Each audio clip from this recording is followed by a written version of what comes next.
आत्ताच जा सुटलोय आणि मम्मी बोलली जा मच्छी घेऊन ये. भाई मच्छी संपली आहे रे भाई साहेब. 200ला बोंबील. आपण बोंबील आणि पापलेट घेऊया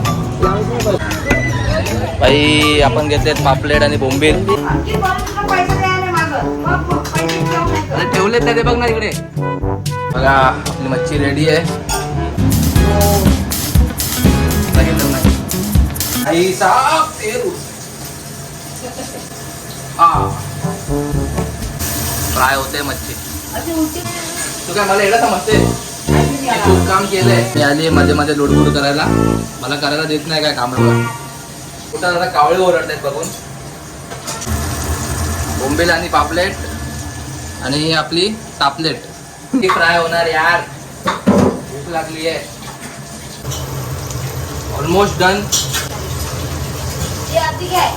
ना हिला मध्ये मध्ये यायचंच आहे आपल्या व्हिडिओ मध्ये. आपला आजचा लंच रेडी आहे. बघा हसते. हस हस हस अजून हस हस ना. आता हसत होती लगेच शांत झालीस.